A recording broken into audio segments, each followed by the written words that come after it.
Hi guys, welcome to our channel Telugu audio stories with మైత్రి.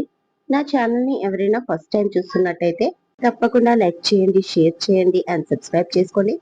బందిని పెళ్లి బంధంలో part 57. ఇక late చేయకుండా స్టోరీలోకి వెళ్ళిపోదాం. ఇక క్రిస్టియానా గురించి మనం ఎంత తక్కువగా మాట్లాడితే అంత మంచిది అంటుంది శాంతి. అలాగా అను, మన ఇంట్లో అంటే ఇంకా నన్ను ఆ ఇంటి సభ్యురాల్లాగా అనుకుంటున్నారా అని తన ఆలోచనలో సియా ఉండగా, ఉంటాను సియా, ఇక వాణ్ణి శిక్షిస్తావో క్షమిస్తావో నిర్ణయం నీది, సరేనా? టేక్ కేర్ అంటూ కాల్ కట్ చేస్తుంది శాంతి. మనసంతా పశ్చాత్తాపంతో నిండిపోయింది. కాసేపటికి ఒక మీటింగ్ కంప్లీట్ కావడంతో బయటికి వచ్చిన శశాంక్ మరొక మీటింగ్ కి వెళ్లిపోయాడు. సియా మాత్రం రాజ్ కోసం ఆలోచిస్తూ ఉండిపోయింది. రానాకి చాలా సార్లు కాల్ చేసింది క్రిస్టియానా, కానీ అతను లిఫ్ట్ చేయడం లేదు. మళ్ళీ మళ్ళీ చేసింది. ఫైనలీ ఒకసారి లిఫ్ట్ చేశాడు రాజ్. బేబీ అనగానే ఆ చెప్పు అన్నాడు Raj. I miss you so much అని క్రిస్టియానా మాట కంప్లీట్ కాకముందే, ఏదైనా ఉంటే చెప్పు క్రిస్టియానా, నా టైం వేస్ట్ చేయకు అన్నాడు రాజ్ చాలా సీరియస్ గా. వై బేబీ, ఇలా ఎందుకు మారిపోయావు? నేనంటే నీకు ఇష్టం లేదా అని అడిగింది. చెప్పాను కదా నాకు వర్క్ ఉంది, నన్ను డిస్టర్బ్ చేయకు. ఎందుకు కాల్ చేసావో చెప్పు అన్నాడు రాజ్. వెంటనే తను సీరియస్ గా మారిపోయి ఆల్ రైట్ అనుకుంటూ, పెళ్ళెప్పుడు చేసుకుంటున్నావు డైరెక్ట్ గా పాయింట్ లోకి వచ్చేసింది. ఇంకేమీ ఆలోచించలేదు. నచ్చిన అమ్మాయి దొరకాలి కదా అన్నాడు రాజ్. వాట్ నాన్ సెన్స్, నేను అనేది నన్ను పెళ్లి ఎప్పుడు చేసుకుంటున్నావు అనగానే, నిన్న నేనా? నీకేమైనా పిచ్చి పట్టిందా? నిన్ను పెళ్లి చేసుకుంటాను అని నేనెప్పుడు అన్నాను అని అడిగాడు రాజ్. అదేంటి బేబీ, మనం లవ్ చేసుకున్నాం కదా, పెళ్లి కూడా చేసుకోవాలని అనుకున్నాం అంటుంది క్రిస్టియానా. అనుకున్నాం కాదు, ఒకప్పుడు నేను మాత్రమే అనుకున్నాను. నువ్వు రిజెక్ట్ చేశావు. చాలా సార్లు జరిగింది మన మధ్య. ఆ తర్వాత మన దారులు వేరయ్యాయి, మనం విడిపోయాం. సో రాత్ గయి బాత్ గయి, రాత్రి అయిపోయింది, మాట కూడా అయిపోయింది అని అర్థమైందా అన్నాడు రాజ్. అంటే నువ్వు నన్ను వాడుకున్నావా ఇన్ని రోజులు అని గట్టిగా అరిచింది ఫోన్లో క్రిస్టియానా. కొత్తగా ఎందుకు మాట్లాడుతున్నావు? వాడుకోవడం ఏంటి? ఒకరి అవసరాలు ఇంకొకరు తీర్చుకున్నాం. సరే, నీ భాషల్లోనే వాడుకోవడమే అనుకుందాం. ఏ నువ్వు నన్ను వాడుకోరా? సంవత్సరాలు సంవత్సరాలు నా కంపెనీలో అగ్రిమెంట్ రాయించుకోలేదా? సరే మరి మన మధ్య గ్యాప్ వచ్చింది. ఈ టైంలో నువ్వు ఎంతమందిని, నిన్ను ఎంతమందిని వాడుకోలేదు? అలా అని అందరినీ పెళ్లి చేసుకుంటూ పోతే ఇండస్ట్రీలో నాకు తెలిసి ఎవరూ మిగలరు, ఒక నలుగురు ఐదుగురు తప్ప. అందరూ మనలాగా చెడ్డవాళ్ళు ఉండరు కదా క్రిస్టియానా. మంచితనం, నిజాయితీ అనేది కూడా కొంచెం ఉంటుంది ప్రపంచంలో అన్నాడు రాజ్. అంతే, క్రిస్టియానా కోపంతో ఊగిపోయింది. ఫైనల్లీ ఏం చెప్పదలుచుకున్నావు? మర్యాదగా నన్ను పెళ్లి చేసుకుంటావా లేదా, లేక నేను మీడియాకి మన విషయాలన్నీ చెప్పి నీ పరువు బజార్కు ఈడ్చాలా అని అరుస్తుంది ఫోన్లో. నీ ఇష్టం వచ్చింది చేసుకో, ఆల్ ది బెస్ట్ అంటూ కాల్ కట్ చేశాడు నిర్లక్ష్యంగా రాజ్. ఇక క్రిస్టియానా కోపం నశాలానికి ఎక్కిపోయింది. ఒక పక్క చూస్తే సంపత్ తనకి గ్లామర్ ఫీల్డ్ లో కెరీర్ లేకుండా చేస్తున్నాడు. వచ్చిన అవకాశాలు వచ్చినట్లే వెనక్కి వెళ్ళిపోతున్నాయి. ఇచ్చిన అడ్వాన్స్లకు కూడా తిరిగి ఇచ్చేయాల్సి వస్తుంది. ఇక బాలీవుడ్ లో వారసుల హవానే నడుస్తుంది. తెలుగులో కొత్త హీరోయిన్స్ వచ్చేశారు. ఇక కెరీర్ చెప్పుకోవడానికి తనకు పెద్దగా ఏమీ లేదు, పాతవి చూసుకొని మురవడం తప్ప. ఇలాంటి టైంలో రాజ్ ని పెళ్లి చేసుకుంటే అట్లీస్ట్ ఒక ఇండస్ట్రియలిస్ట్ ని పెళ్లి చేసుకొని సెటిల్ అయిపోయిన హీరోయిన్ మోడల్ క్రిస్టియానా అన్న పేరైనా వస్తుంది అనుకుంది. కానీ అది కూడా జరిగేలా లేదు అనుకుంటూ వెంటనే తన ల్యాప్టాప్ నుంచి గతంలో రాజ్ తను క్లోజ్ గా ఉన్న ఫొటోస్ తీసి మీడియాకు కాల్ చేసింది క్రిస్టియానా. సార్, ఇదే హోటల్లో పార్టీ అన్నారు మీరు, చెప్తే నేను మీకు డ్రెస్ అవి తెచ్చేదాన్ని. మళ్ళీ ఫామ్ హౌస్ కి వెళ్ళడం రావడం పెద్ద పని అవుతుంది. చాలా దూరం ఉంది ఫామ్ హౌస్ అంటుంది సియా. హోటల్లో పార్టీకి వెళ్ళడం లేదు, అది క్యాన్సల్. ఇప్పుడు వేరే పార్టీకి వెళ్తున్నాం సియా అన్నాడు శశాంక్. అవునా, ఎవరిది సార్, ఎక్కడ పార్టీ అని అడుగుతుంది సియా. చిన్న బేబీ బర్త్డే పార్టీ, అది కూడా మన ఫామ్ హౌస్ లోనే అంటూ నవ్వుతాడు శశాంక్. ఫామ్ హౌస్ లో పార్టీ ఉందా అని అడుగుతుంది ఆశ్చర్యంగా. ఎవరిదై ఉంటుంది అనుకుంటూ. అవును సియా, వెళ్ళగానే రెడీ అవ్వు అన్నాడు శశాంక్. అలాగే అంటుంది. వాళ్ళ రిలేషన్స్ ఎవరైనా అయ్యుంటారు అనుకొని కారు ఆగగానే అక్క అంటూ పరిగెత్తుకుంటూ వచ్చారు చైత్ర అండ్ నీనా. వాళ్ళని చూసి షాక్ అయిపోతుంది సియా. నీనా ఓకే, కానీ చైత్ర ఏంటి అనుకుంటూ నువ్వేంటి ఇక్కడ అని అడుగుతుంది సియా. సర్ప్రైజ్ అయిపోయావు కదా. I know it, mummy daddy కూడా వచ్చారు అంటుంది ఎగ్జైటింగ్ గా చైత్ర. ఇంకా షాక్ అవుతుంది సియా. నిజమా, బాబాయ్ పిన్ని కూడా వచ్చారా అని అడుగుతుంది. అవునక్క, 2 అవర్స్ అవుతుంది ఎయిర్పోర్ట్ నుంచి వచ్చి అంటుంది నీనా. లోపలికి పదండి అంటాడు శశాంక్ వాళ్ళ మాటలు వింటూ. నువ్వు రా అక్క లోపలికి అంటూ తీసుకెళ్తుంది సియాని చైత్ర. లోపలికి వెళ్లేసరికి నందిత, రమ, సుజాత ముగ్గురు కూర్చొని మాట్లాడుకుంటూ ఉన్నారు. సియాని చూడగానే సుజాత దగ్గరికి వచ్చి హక్ చేసుకుంది. ఎలా ఉన్నావు సియా, ముఖమంతా వాడిపోయింది అంటుంది. ఏం లేదు పిన్ని, పొద్దున్నే బయటికి వెళ్ళాను కదా అంటూ వాళ్ళిద్దరిని కూడా విష్ చేసి సడన్ గా ఏంటి అని అడుగుతుంది సుజాతని సియా. అది రమా ఆంటీ రమ్మంటే కలవడానికి ఢిల్లీ వచ్చాం, వాళ్ళు అక్కడి నుంచి ఇక్కడికి తీసుకొచ్చారు అంటూ నవ్వుతుంది సుజాత. బాబాయ్ ఎక్కడా అని అడిగింది. గార్డెన్ లో ఉన్నాడు అంది. సియా, నువ్వు వెళ్ళి ఫ్రెష్ అప్ అవ్వు, స్నాక్స్ రెడీగా ఉంది. శశాంక్ నువ్వు కూడా వెళ్ళు అంటుంది నందిత. కాసేపటికి ఫ్రెష్ అప్ అయి వచ్చింది సియా. అప్పుడే శ్యామ్ ప్రసాద్ లోపలికి వస్తూ కనిపించాడు. ఎలా ఉన్నారు బాబాయ్ అని అడుగుతుంది దగ్గరికి వెళ్లి సియా. బాగున్నాన్రా చిన్ని, నువ్వెలా ఉన్నావు అని అడిగాడు ప్రేమగా దగ్గరికి తీసుకొని శ్యామ్ ప్రసాద్.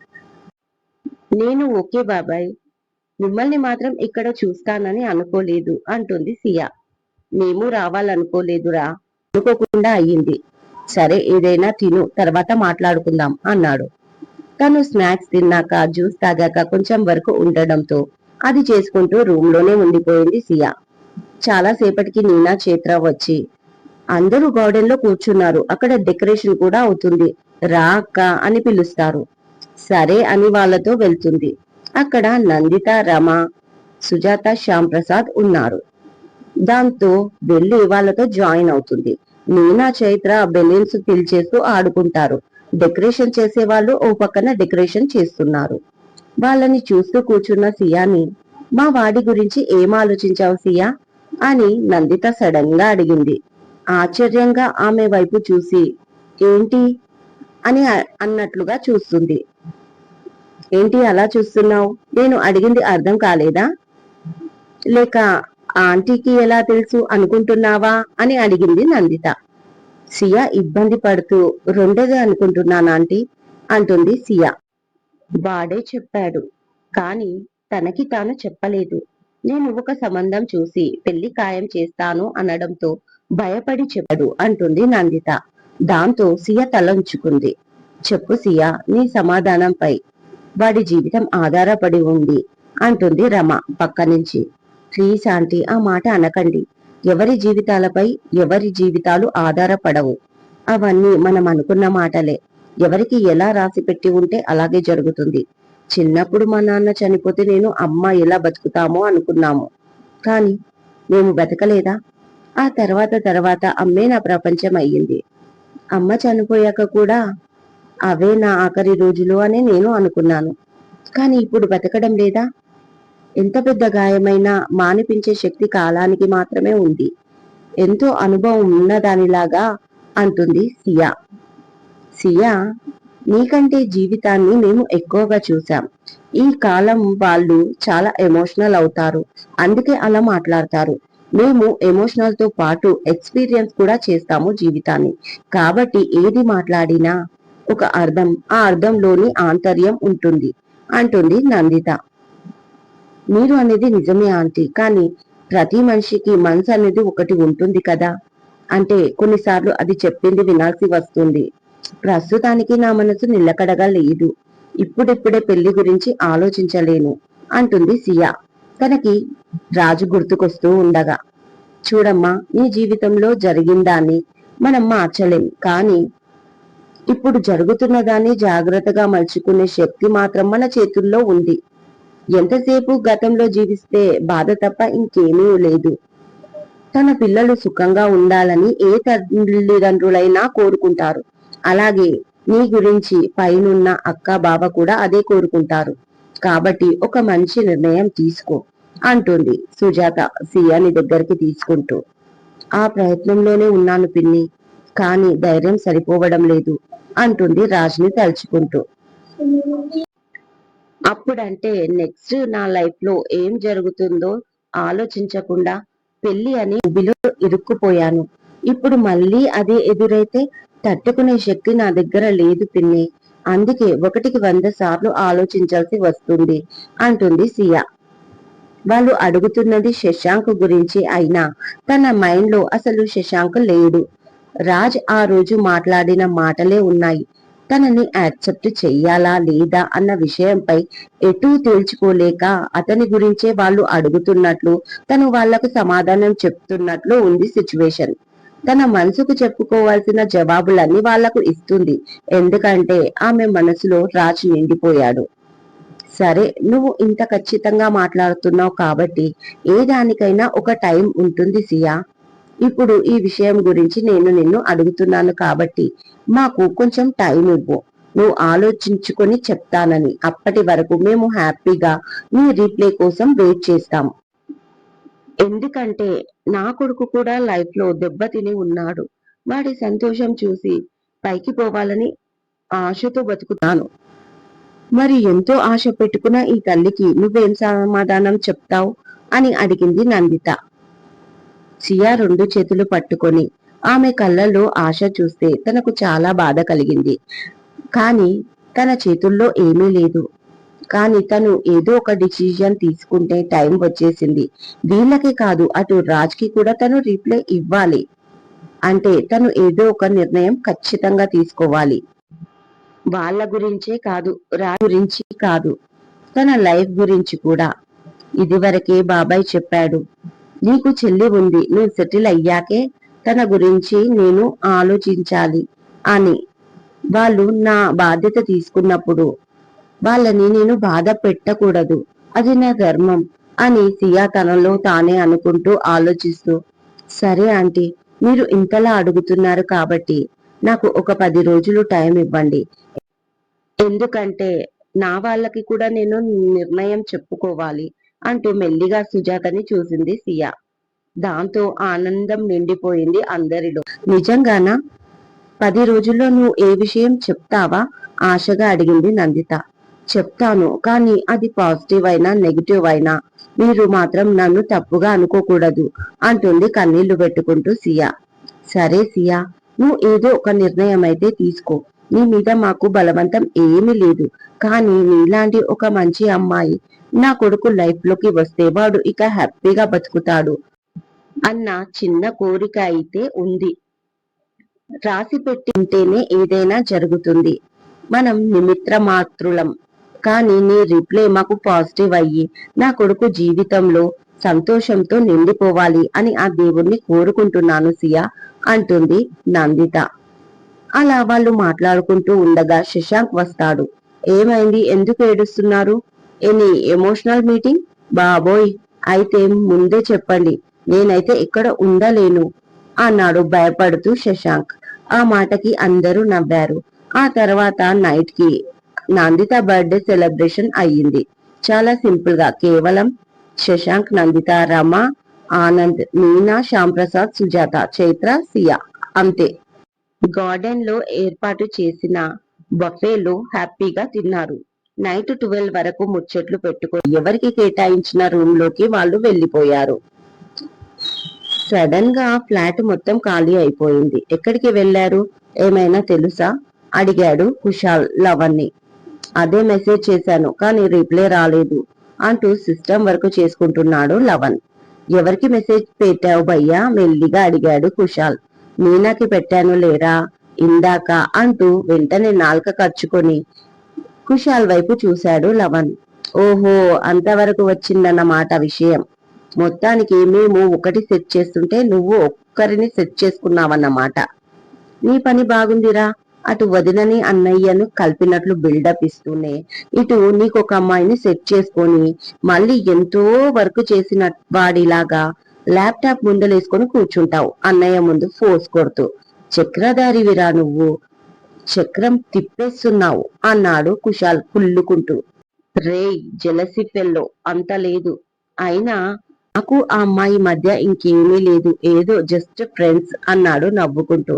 చాలు చాలు, ఆ ఫ్రెండ్స్ తోనే కదా స్టార్ట్ అవుతుంది మిగతావన్నీ అని కుశాల్ అంటుండగా నువ్వు నోరు మూసుకో, అన్నయ్య వస్తున్నాడు అంటూ సైగ చేస్తాడు.